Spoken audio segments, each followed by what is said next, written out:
Hai semuanya, welcome back to my channel. Kali ini kita akan membahas proses panjang dan luar biasa dari salah satu logam mulia yang sudah lama dikenal sebagai simbol kekayaan dan kekuasaan, emas. Tapi jangan salah ya, kamu mungkin berpikir emas langsung keluar dari tanah dalam bentuk yang mengkilap dan siap dipakai. Padahal kenyataannya, proses pembentukan emas hingga siap pakai itu rumit banget. Sebelum bisa dijadikan perhiasan, koin atau disimpan sebagai investasi, emas harus melalui serangkaian tahap industri yang bisa dibilang cukup ekstrim. Mulai dari dihancurkan, direndam dalam larutan kimia, dilelehkan hingga jadi cairan super panas, sampai disetrum pakai listrik demi mencapai tingkat kemurnian yang diinginkan. Kebayangkan betapa rumitnya? Nah, kalau kamu penasaran bagaimana prosesnya, yuk ikuti terus videonya sampai habis.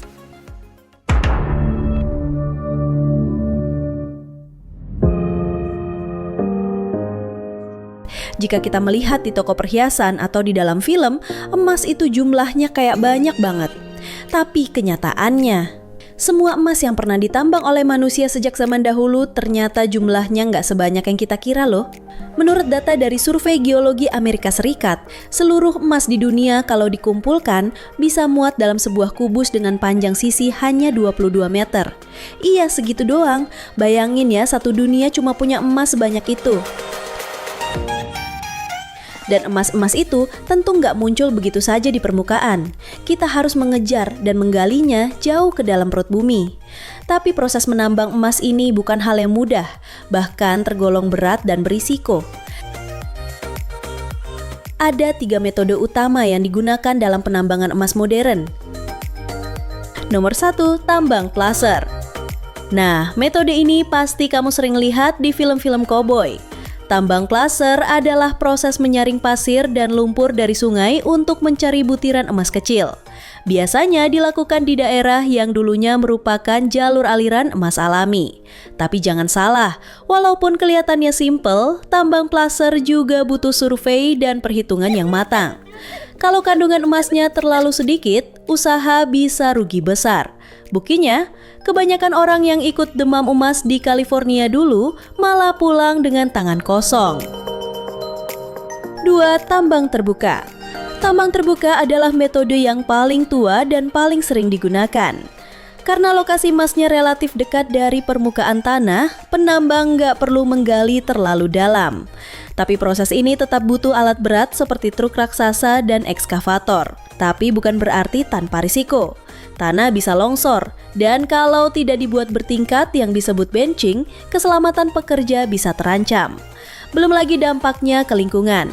Area tambang bisa merusak hutan, sungai, dan kehidupan masyarakat sekitar. 3. Tambang bawah tanah.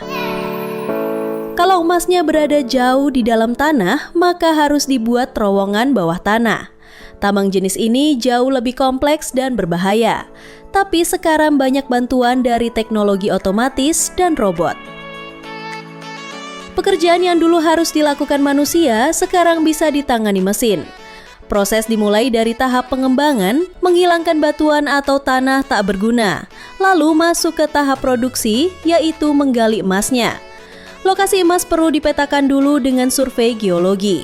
Ini penting untuk menghindari kecelakaan seperti runtuhan. Untuk memperkuat struktur tambang, dindingnya disemprot dengan debu batu kapur yang disebut rock dust supaya tahan api. Atapnya dipasangi baut baja menggunakan alat bernama roof bolter. Bahkan ada mesin semprot khusus shotcrete yang melapisi dinding dengan campuran semen basah. Canggih banget ya.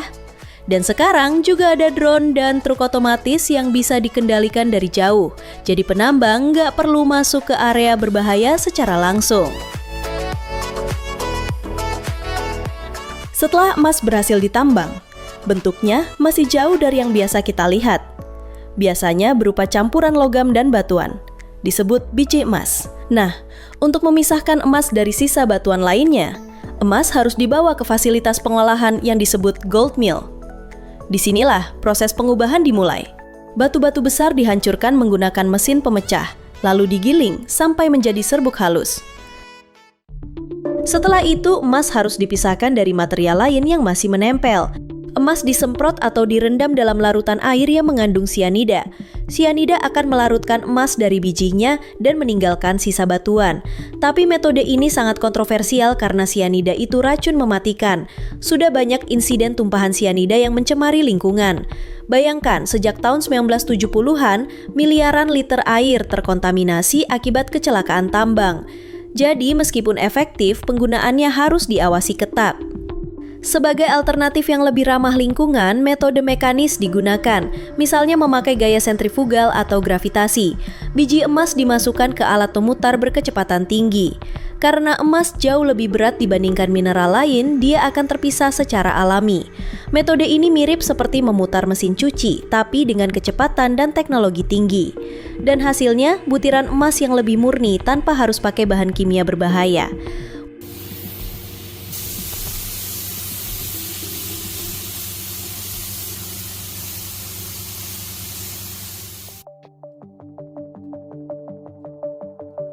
Walaupun emas dari tambang bisa mencapai 90% murni, itu belum cukup. Untuk jadi emas batangan 24 karat atau standar investasi internasional, emas harus mencapai kadar kemurnian di atas 99%. Ada dua metode utama untuk tahap akhir ini. Proses Wohlwill atau elektrolisis. Emas yang sudah cukup murni dijadikan anoda, kutub positif, dan selembar emas murni menjadi katoda, kutub negatif. Keduanya dicelupkan dalam larutan asam klorida, lalu dialiri listrik. Hasilnya, emas berpindah dari anoda ke katoda dan menghasilkan logam murni 99,99%, super bersih dan bernilai tinggi. Proses Miller. Kalau ingin sedikit lebih cepat dan murah, ada proses Miller. Emas dilelehkan lalu dialiri gas klorin. Kotoran dalam emas akan bereaksi dan mengapung ke atas sebagai lapisan garam lalu dibuang. Hasilnya cukup baik untuk investasi, sekitar 99,5-99,8% murni. Setelah mencapai tingkat kemurnian tinggi, emas akan dicairkan kembali dan dicetak dalam bentuk batangan. Proses ini sangat panas. Suhu emas cair bisa mencapai lebih dari 1060 derajat Celcius. Para pekerja harus menggunakan pelindung penuh dan peralatan khusus saat menuangkannya ke dalam cetakan. Setelah dingin dan mengeras, setiap batangan emas diuji di laboratorium. Kalau lulus standar, batang emas akan dicap dengan nomor seri, berat, dan kemurniannya. Siap dikirim ke pasar dunia. Tapi, sebagian emas akan dicetak jadi koin emas resmi. Misalnya di Amerika Serikat, US Mint mencampur emas murni dengan sedikit perak dan tembaga agar koin lebih kuat. Campuran ini disebut emas 22 karat. Setelah dibentuk jadi lempengan kecil, koin blanks, koin akan dicetak dengan desain resmi dan siap diedarkan ke dealer dan investor. Dengan semua proses yang panjang, mahal, dan penuh risiko ini, kenapa sih kita masih begitu serius mengolah emas? Jawabannya, karena emas adalah simbol nilai yang stabil dan diakui di seluruh dunia. Emas nggak cuma cantik untuk dijadikan perhiasan, tapi juga punya peran penting dalam dunia teknologi dan medis. Dan emas sering dijadikan pelindung nilai, terutama saat inflasi sedang tinggi. Bahkan negara-negara besar pun masih menyimpan emas dalam jumlah besar sebagai cadangan. Amerika Serikat contohnya memiliki simpanan emas terbesar di dunia, lebih dari 8.133 ton yang disimpan di Fort Knox dan beberapa lokasi rahasia lainnya. Tapi, apakah masa depan emas bisa tergeser oleh teknologi baru seperti cryptocurrency? Elon Musk dan para penggemar kripto percaya kalau Bitcoin dan mata uang digital lainnya suatu hari bisa menggantikan posisi emas sebagai penyimpan nilai. Bahkan, Bank of Singapore pernah menyatakan hal yang sama. Tapi faktanya, sampai saat ini, emas masih punya dua keunggulan besar yang belum bisa disaingi oleh dunia kripto. Emas itu nyata dan bisa disentuh. Kita bisa melihatnya, memegangnya, bahkan mengujinya secara fisik. Dan yang lebih penting lagi, emas punya fungsi nyata dalam kehidupan sehari-hari. Mulai dari HP, TV, komputer, sampai peralatan medis seperti alat pacu jantung dan mesin MRI. Semuanya membutuhkan emas karena logam ini adalah konduktor listrik yang sangat baik dan tahan terhadap korosi. Artinya, emas bukan cuma untuk investasi atau perhiasan, tapi juga penting dalam dunia teknologi modern. Emas itu langka secara alami. Kita nggak bisa bikin emas di komputer. Emas harus ditambang dari dalam bumi lewat proses panjang dan mahal seperti yang tadi sudah kita bahas.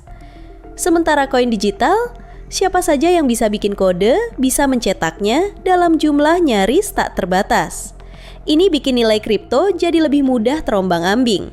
Belum lagi, dunia kripto beberapa tahun terakhir juga sempat diguncang skandal besar, mulai dari runtuhnya FTX sampai munculnya koin-koin meme yang ternyata ujung-ujungnya penipuan. Hal-hal seperti ini bikin kepercayaan terhadap kripto jadi goyah. Dan itulah kenapa, meskipun teknologi terus berkembang, emas tetap bertahan sebagai salah satu bentuk kekayaan yang paling dipercaya. Perjalanan dari batu di dalam tanah hingga menjadi logam mulia yang memikat hati manusia selama ribuan tahun. Tidak hanya luar biasa, tapi juga menunjukkan betapa berharganya emas bagi peradaban kita. Jadi, lain kali kamu lihat perhiasan atau batangan emas, ingatlah betapa panjang dan menakjubkan perjalanannya. Sampai jumpa di video berikutnya.